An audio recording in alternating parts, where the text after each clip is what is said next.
Get your ears wrapped around the Golden State Media Concepts Basketball Podcast. All the scoop you need to know, from college basketball to the NBA and even March Madness. News of your rising stars, topics on and off the hardwood. This is the Golden State Media Concepts Basketball Podcast.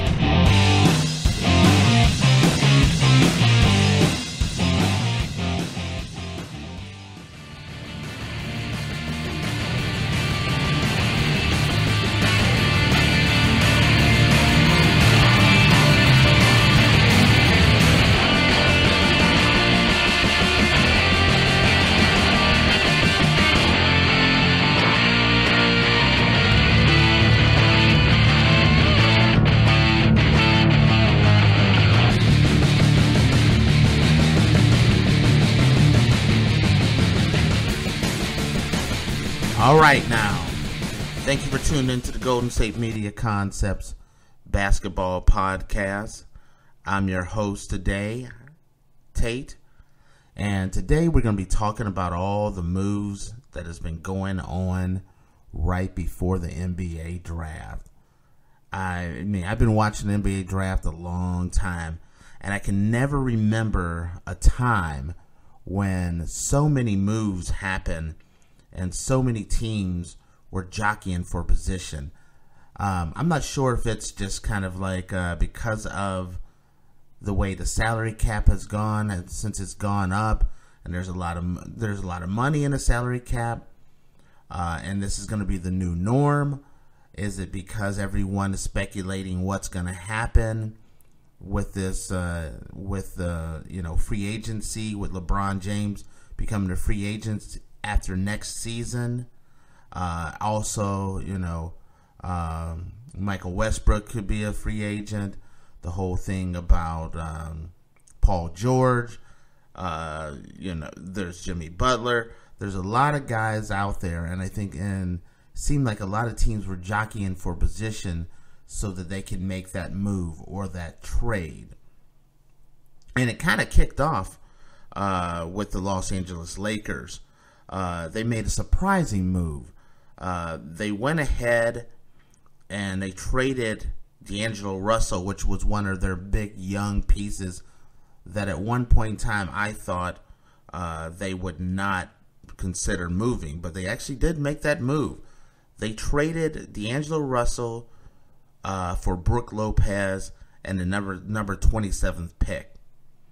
And I looked at this, and the biggest thing about this was it's kind of one of those situations where when Mitch Kupchak and Jim Buss was at the end, they were trying desperately to make a lot of moves to justify their reason for staying with the Lakers.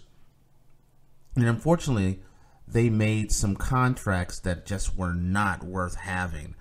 And one of the people in this trade, which is Timofey Mozgov, the Lakers traded Mozgov away, that contract more or less away, packaging it up with D'Angelo Russell to get Brook Lopez and that number 27 pick.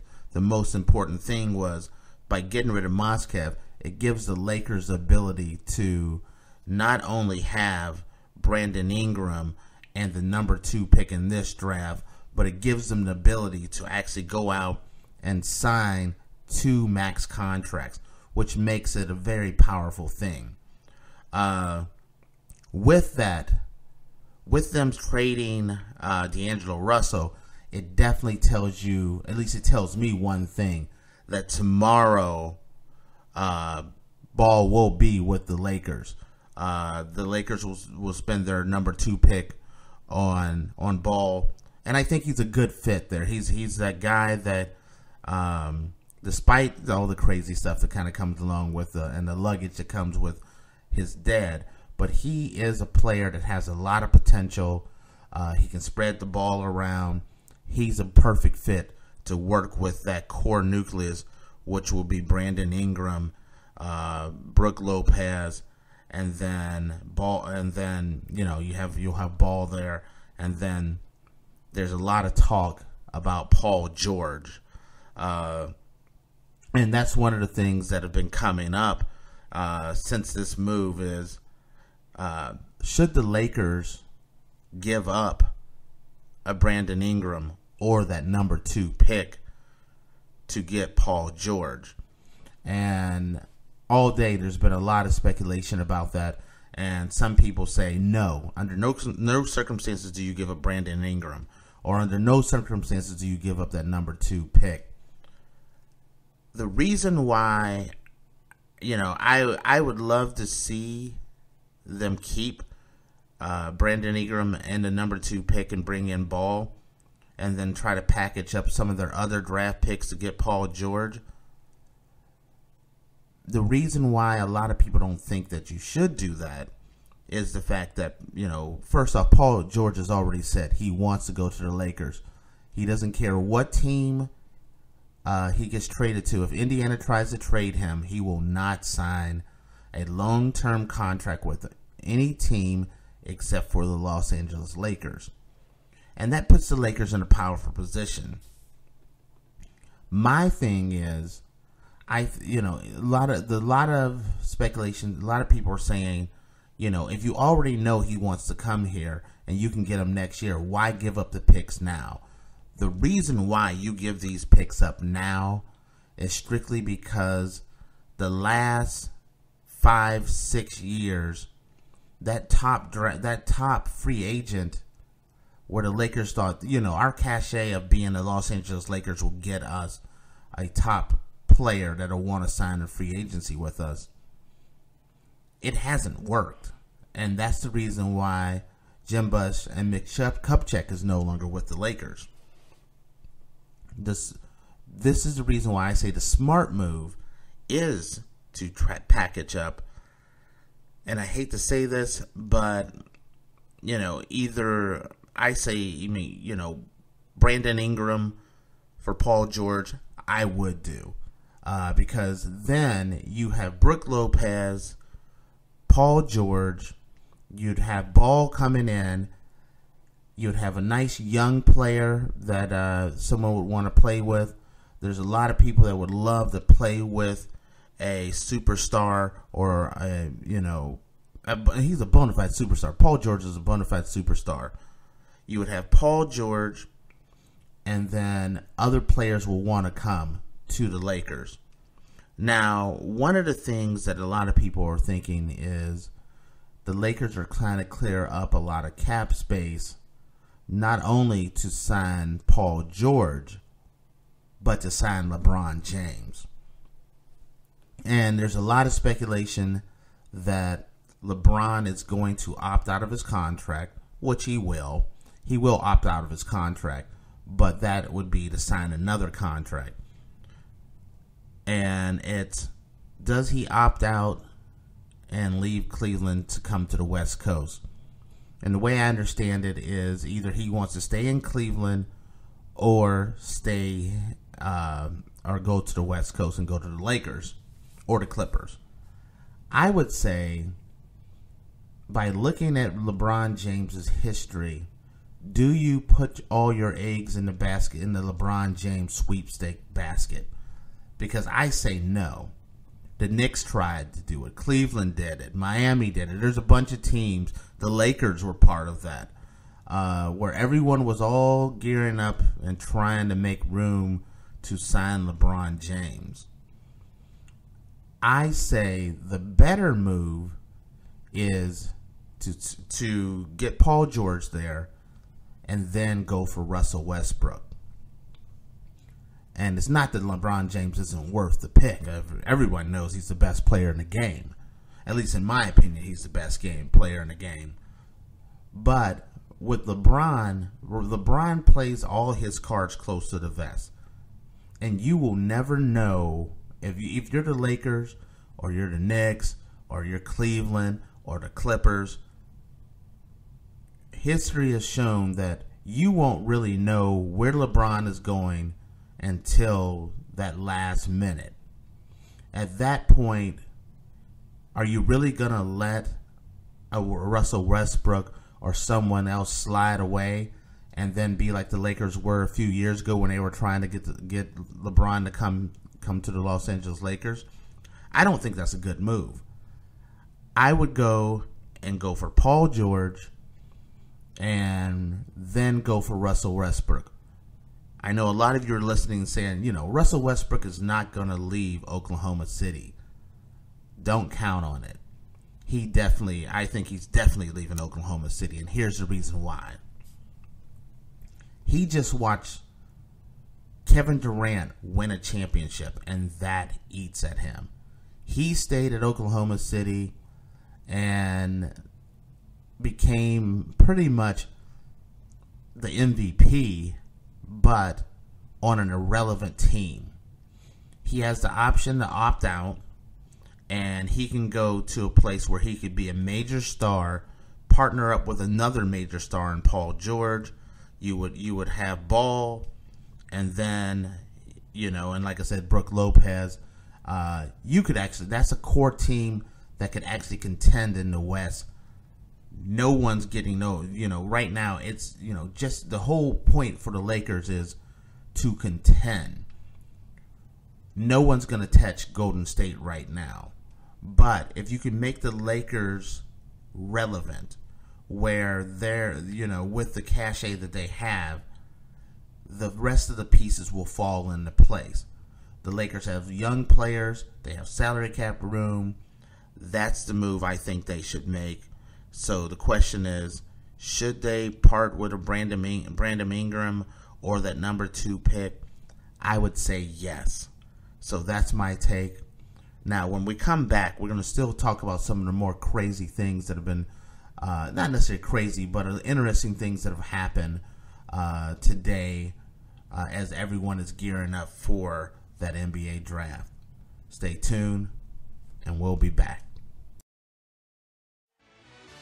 Are you looking for the very best NFL and college football podcast? Then check out the GSMC Football Podcast. Get the latest football news both on and off the field. From the NFL Draft to trades to the rumor mill to the NFL Combines. They got you covered. That's GSMCpodcast.com/football-podcast. Get updates on college rivalries, game day insights, and much, much more. It's football talk the way you want it. This show eats, sleeps, and breathes football. Don't forget to like them on Facebook and follow them on Twitter. Visit GSMCpodcast.com for more info.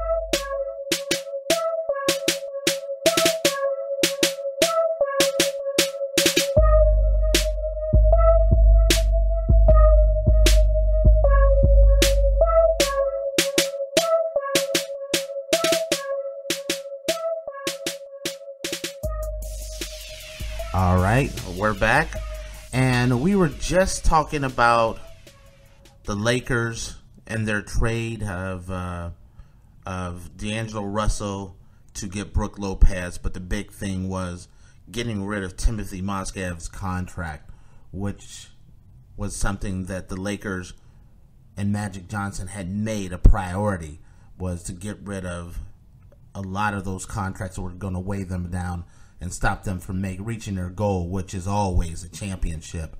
So now, by getting rid of D'Angelo Russell and Timofey Mozgov, it allows the Lakers to sign 2 max players, which the first player and the first domino in this and that mix is going to be, in my speculation, it's going to be Paul George. The second one, I think, will either be LeBron James or Russell Westbrook. So that's what we covered earlier. Now we're going to move on to the Chicago Bulls, which is going to tie into another part of the basketball situation here, and that ties in with Cleveland. First off, earlier, I believe it was yesterday or earlier this morning, Dwayne Wade opted into his contract and notified the Bulls that he would be coming back. It's a smart move on Dwayne Wade's behalf, strictly because of the fact that his market value has gone down a lot, and the most money he could make would be to stay with the contract that he had, which I think was about $24 million. The market is not going to give him that much money. If anything, he would have to take a pay cut. By opting in, though, it gives him an opportunity to either stay in Chicago where he's from, or later in the season, mid-season, if someone wants to trade for him as that final piece to a playoff run, it puts him in a good place without having him give up a large chunk of cash or take a big pay cut to actually go and play for a contender, because that's what he would have to do in order to play to sign with a contender. Is he's going to have to take a pay cut. But now with him opting in, someone would have to trade for him, and he would get all his money. It's a smart business decision, even though maybe Chicago isn't the best place to finish out your career. But the big thing that happened with Chicago is the fact that Jimmy Butler has decided that he wants to stay in Chicago. There was a lot of speculation that either Cleveland, he was that piece that Cleveland really wanted to add to their team that was going to kind of put them over the hump and get them to contend back with Golden State. There was speculation that he would sign with Boston. I was kind of surprised to find out that there was an option to trade him to Boston for that number 3 pick, and Boston decided to stay with that number 3 pick instead of taking Jimmy Butler. I don't know what Danny Ainge is thinking. In my opinion, there's no one in this draft that I think on the short term, and you were talking about the next 3 to 4 years, is going to be better than Jimmy Butler. I would take Jimmy Butler over anybody in this draft. So the fact that they wouldn't give up the number 3 pick, I don't think there's anybody in the draft that they could have they can pick up that would be better than Jimmy Butler. So I don't think that was a smart move on Danny Ainge's part and the Boston Celtics. But Boston is very steadfast with the fact that they're going to work with their draft picks, and so it's they pass on Jimmy Butler. But the big thing is that Cleveland, who has been, they're desperately looking for another piece that will get them back over the hump where they can actually contend with Golden State. And Jimmy Butler was that one piece that they were really thinking about. And that goes to the biggest question that I just keeps coming up is, how does Cleveland go into the week of the draft and they let their general manager go? They decide to let David Griffin go the week that the draft is going to happen. One of the busiest off seasons in NBA history. One of the most busiest times where they're trying to get a piece that's going to put them over the hump. They let their general manager go, who was supposed to be negotiating all these contracts and pulling off these deals. Also, you're trying to keep LeBron James in Cleveland, and he's very fond of David Griffin, but ownership decided he's not the guy they want, and just decided they were going to let him go. They're going into the draft without a general manager. They have a group of guys that's going to handle the draft as they prepare to hire a brand new general manager, which is what looks like is leaning. Everything looks like it's going to be Chauncey Billups from ESPN. The way I understand it is, the only thing stopping Chauncey Billups from being the new general manager of the Cleveland Cavaliers is Chauncey Billups. That's the only way that doesn't happen. I don't know if that was a smart decision. I understand why they may not wanted to sign David Griffin long term. I can understand why they may not have wanted to give David Griffin a lot of money. And the reason why that is the fact that David Griffin is getting a lot of credit for the success of the Cleveland Cavaliers, but is it really his success, or is it the fact that they got LeBron on his own decided to come back to Cleveland, and there's a number of people that wanted to play with LeBron and they were willing to take less money to come to Cleveland just for the opportunity to play with LeBron and potentially get a championship. So with that being said, if you're looking at things that way, do you really want to spend a lot of money on a general manager who may be riding the coattails of their star player on the way to a big contract? So I understand why they didn't want to do it, but when you look at the situation, you say, okay, the contract's up. LeBron likes this guy. We're right before the draft, and we're trying to pull off a move where we can get another major player to come to Cleveland. It's worth extending that contract just for that. Even if it's a 2-year or 3-year contract and you have to eat a little something at the end if you decide that you want to get rid of him. I would not have gotten rid of David Griffin, not at this point. If they had the opportunity to extend it beyond the draft and then get rid of him, I would be okay with it. But, I'm surprised that they made a move like this right before the draft. It really puts them in a bad place. Part of that is, I think, why Jimmy Butler decided he did not want to go to Cleveland as well, because it looks like Cleveland is in a bit of a mess right now with the uncertainty of LeBron James. There's a lot of pieces. It's Kevin Love coming back. It's Kyrie Irving. They were talking about Kyrie may, if LeBron leaves, may try to force a trade. And if you're Jimmy Butler, you're like, okay, if I'm going to sign long-term with Cleveland and there may be no Kevin Love, there may be no Kyrie Irving, and there may be no LeBron James, I'm not going to Cleveland either. And I'm from Cleveland. But it's one of those things. I understand why Jimmy Butler didn't make that decision. But as you're the Cavs ownership group, it's important to do whatever it takes to get Cleveland back into the championship and contend. Keep LeBron happy, get LeBron to sign another 2-year agreement, and then bring on more pieces. So I think if LeBron liked the general manager and David Griffin, I think they should have kept him, and they would be in a better situation with all this moving and shaking going on. To not have your captain on the ship is a crazy situation. All right, speaking of crazy situations, when we come back, we're going to talk a little bit about the New York Knicks, and we're going to talk about Dwight Howard. Stay tuned, and we'll be right back.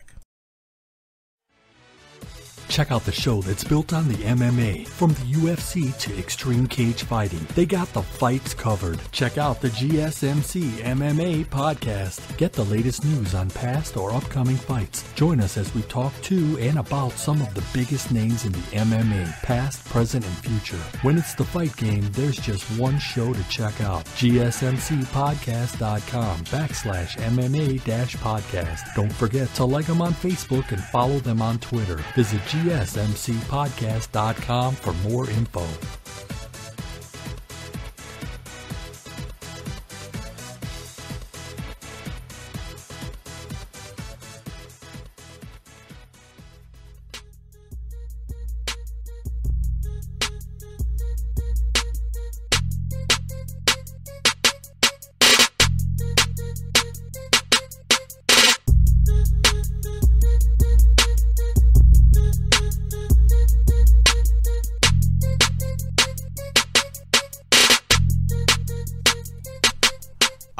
We're back, And we were just talking about, in the first segment, we were talking about the Los Angeles Lakers and their trade of D'Angelo Russell for Brook Lopez.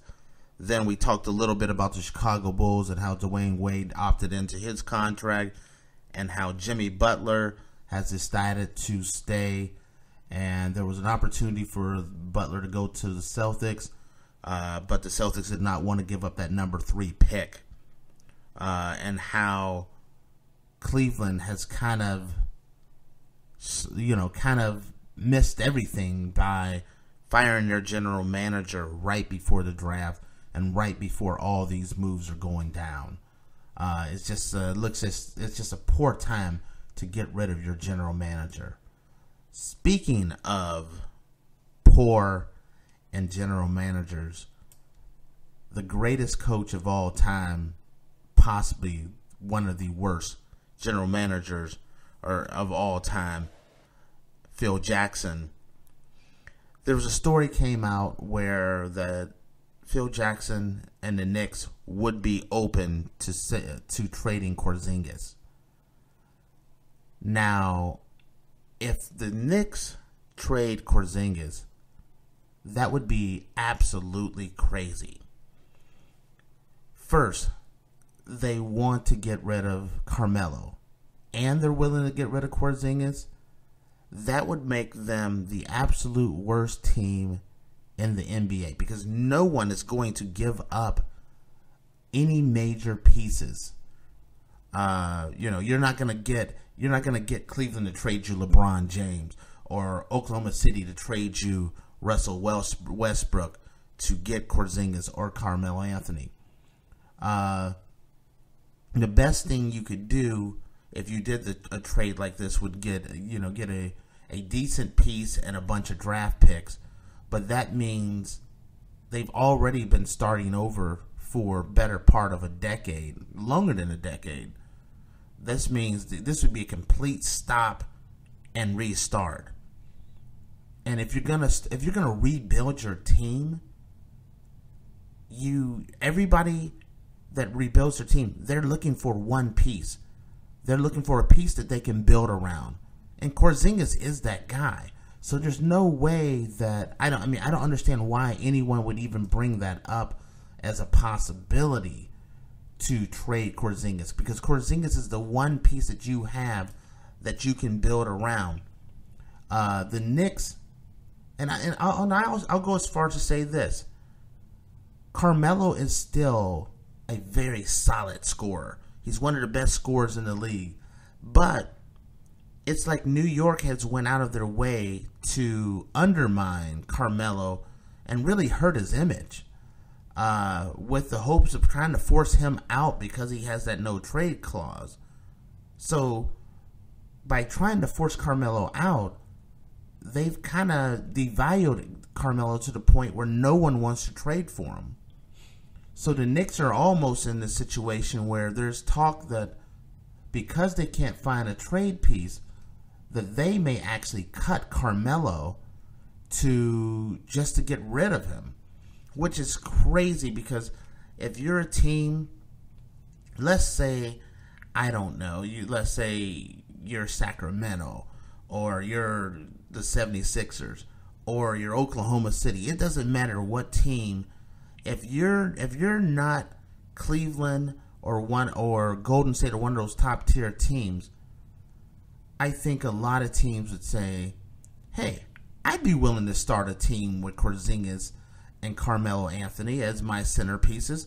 I think a lot of teams would do that, but in the crazy world of the New York Knicks, no one knows. It's like no one knows what the other hand is doing. I don't know, and I look at it and I say, is Phil Jackson really that bad of a general manager? And I love Phil Jackson as the coach. But I'm going to say I'm giving him a pass. And here's the reason why. If the New York Knicks were like this spectacular franchise and then he came there and it fell apart, I'd blame Phil Jackson. But when you look at everything that has gone down with the Knicks, general manager after general manager, coach after coach, it's always been, it's been crazy since the 90s. Once Pat Riley left, it kind of started going downhill. I just don't understand this team. You're in the biggest market, and no one wants to go there. No one wants to be a coach there. It's just a bad situation. And the whole talk of getting rid of Porzingis makes it an even worse situation there. Because if you're a free agent, you're thinking about signing with the Knicks, and you hear that they're open to signing your only corner piece, no one wants to go to New York. No one. And if you remember, once upon a time when they're talking about when LeBron was going to test the free agent market, New York was a very high place for him. Was very high on his list of places to go. Now when you hear the rumors, no one talks about LeBron wants to go to New York. No. Even LeBron knows there's nothing good coming out of New York whatsoever. Not in the basketball world, that is. So that concludes my rant when it comes to what is the thing called the New York Knicks in basketball. And I don't even know if you should call what the Knicks does anymore as basketball. So that concludes with talking about what the Knicks and Porzingis. When we come back, we're going to take one more break. But when we come back, we're going to close out by talking about another trade that happened today, and that is the Hawks and the Hornets, and them going out and trading Dwight Howard. Stay tuned, and we'll be back. Check out the show built around the women of MMA. From the UFC to the extreme cage fighting, we got the fights covered. Listen. It's the Golden State Media Concepts Women's MMA Podcast. The latest news of upcoming fights, discussions of previous matches. Join us as we talk to and about the biggest names in women's mixed martial arts, past, present, and future. When it's the women's fight game, you know where to listen to. The Golden State Media Concepts Women's MMA Podcast.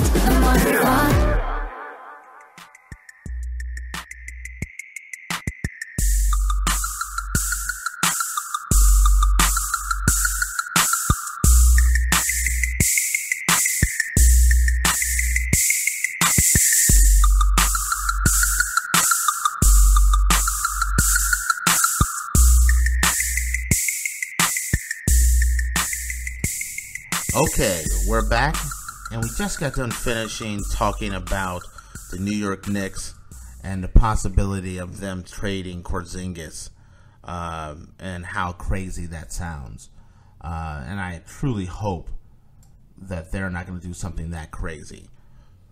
But speaking of trades, another trade went down today in which the Atlanta Hawks traded away their hometown hero, Dwight Howard, and the 31st pick in this year's draft.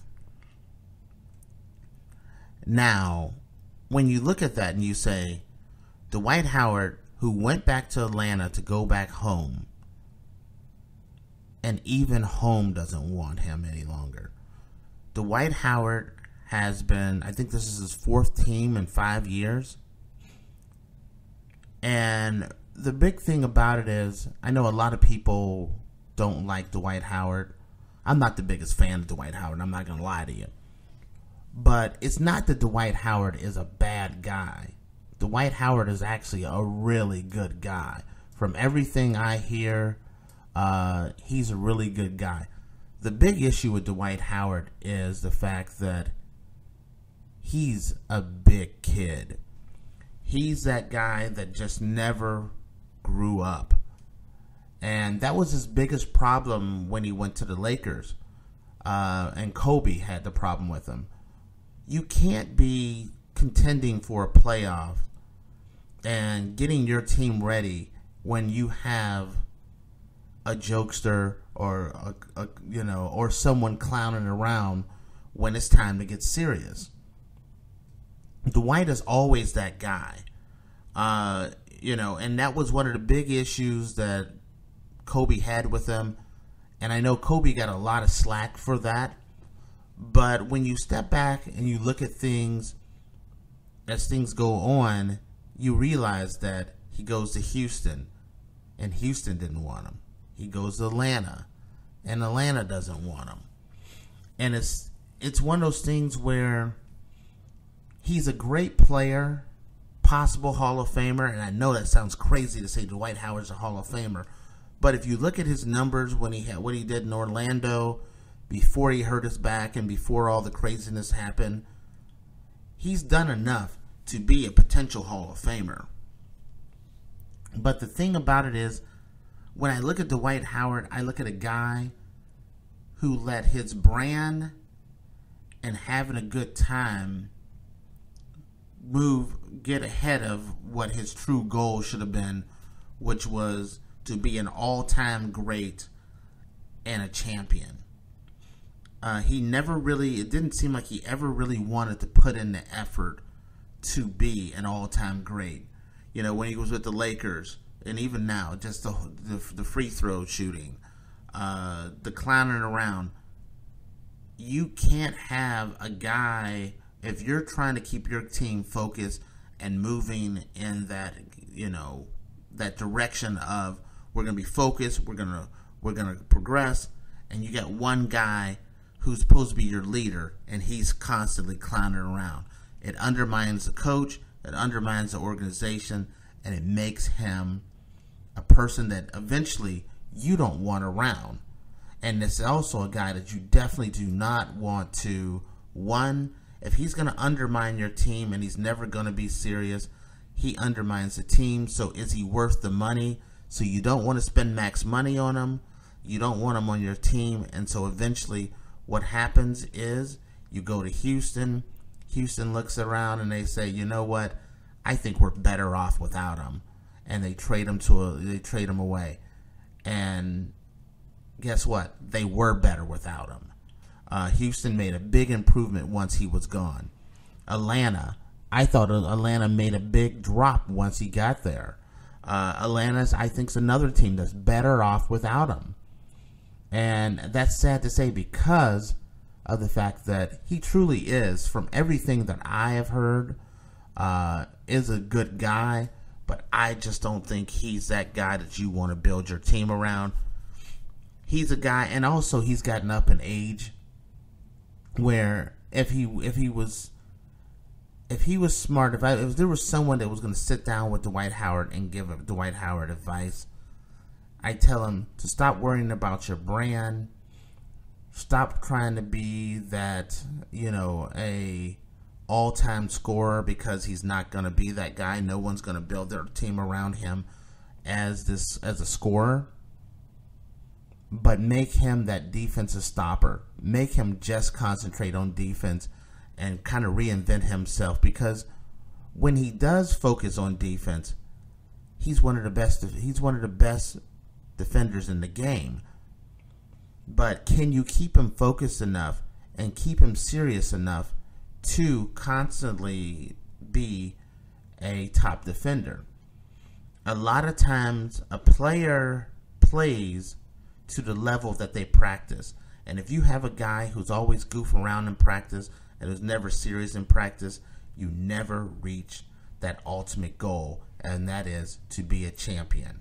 LeBron knows that. Kobe knows that. You look at some of the all-time greats. They all know this. Kevin Durant knows this. Dwight Howard never figured it out.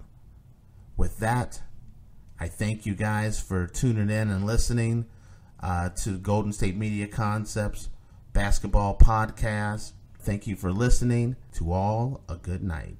You've been listening to the Golden State Media Concepts Basketball Podcast, part of the Golden State Media Concepts Podcast Network. You can find this show and others like it at www.gsmcpodcast.com. Download our podcast on iTunes, Stitcher, SoundCloud, and Google Play. Just type in GSMC to find all the shows from the Golden State Media Concepts Podcast Network. From movies to music, from sports to entertainment, and even weird news. You can also follow us on Twitter and on Facebook. Thank you, and we hope you have enjoyed today's program.